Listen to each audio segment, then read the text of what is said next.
Je suis Nathalie Mougel et je suis prof et tous les mardis et tous les vendredis, je te retrouve sur cette chaîne pour t'aider à réussir tes années lycée. N'oublie pas de t'abonner et de me suivre sur Instagram. C'est la rentrée et on le sait, c'est super important de bien démarrer. Donc on y va pour 10 conseils pour réussir au lycée. Premier conseil, aie des objectifs. C'est ce qui est développé dans une vidéo qui est sortie il n'y a pas longtemps. Comment te fixer tes objectifs pour 2022-2023.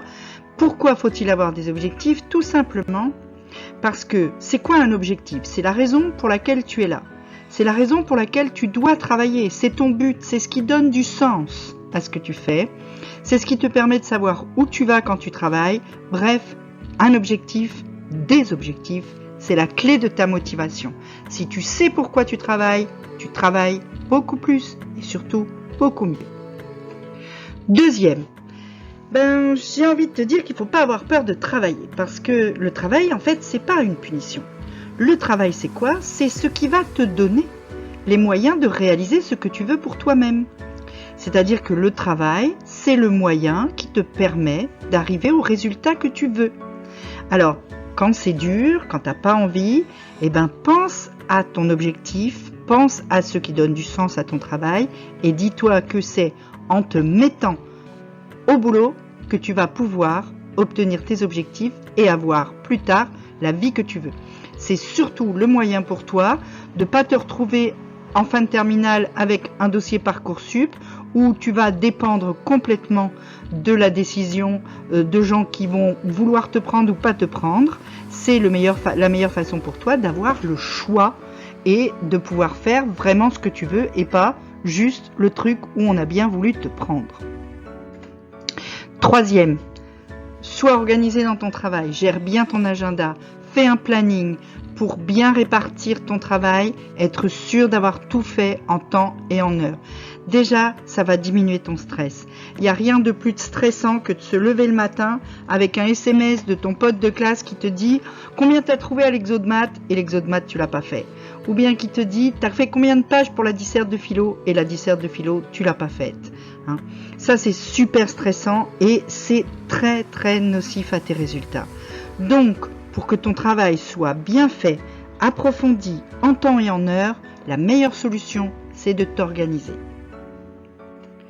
Quatrième conseil, garde toujours du temps pour tes loisirs et tes passions. Et pour ça, il faut que tu organises ton temps. Parce que sinon, tu vas tout le temps être dans l'urgence, tu vas tout le temps être en train de courir après un truc que tu fais à la dernière minute, et du coup, tu ne pourras pas te donner du temps pour faire les choses qui te font plaisir, les choses que tu aimes.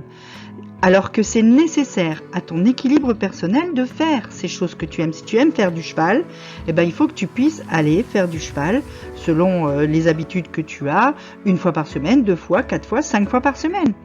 À ce moment-là, tu organises ton emploi du temps et tu fais en sorte que ton boulot soit fait et que tu puisses aller faire du cheval tranquille, l'esprit libre et l'esprit serein.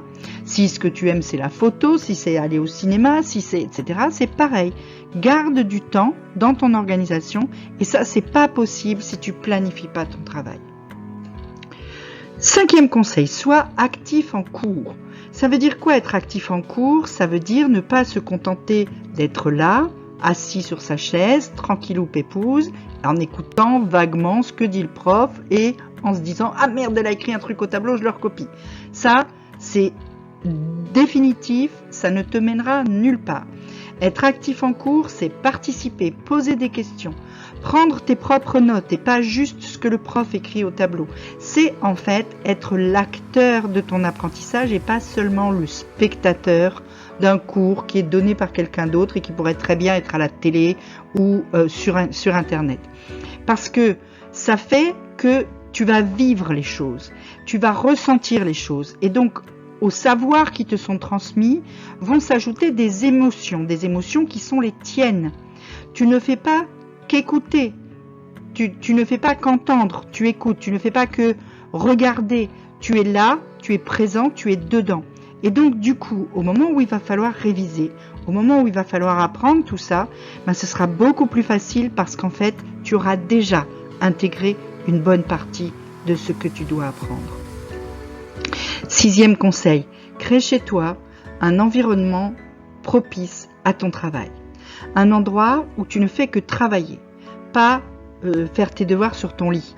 Parce que ton lit, c'est pour dormir.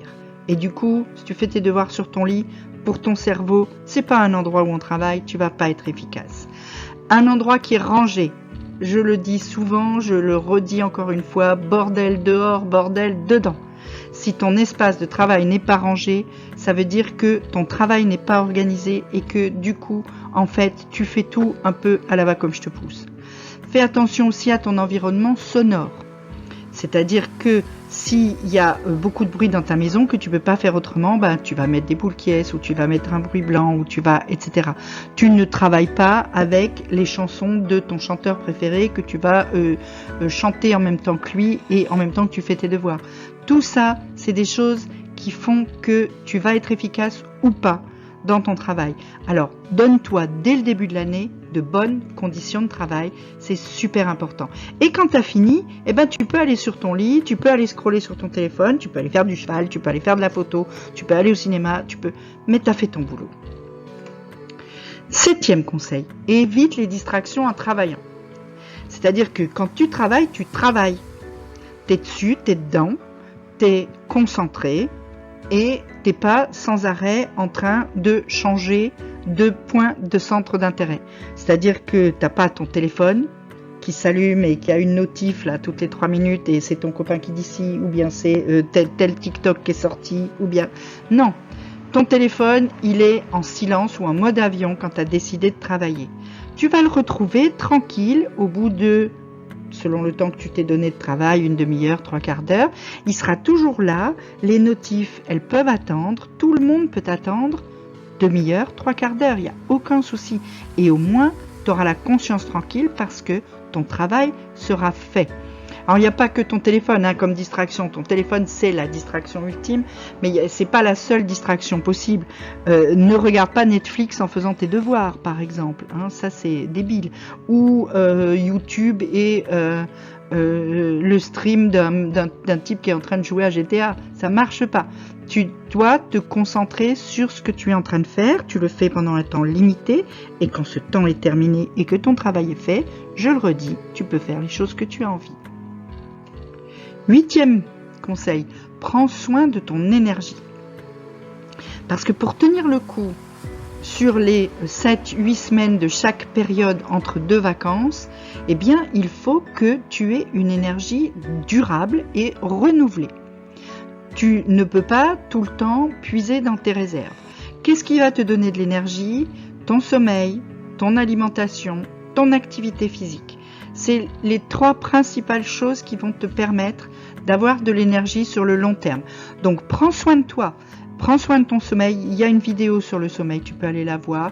Prends soin de ton alimentation. Pareil, il y a une vidéo, il y aura des publications sur Instagram sur le sommeil, l'alimentation, etc.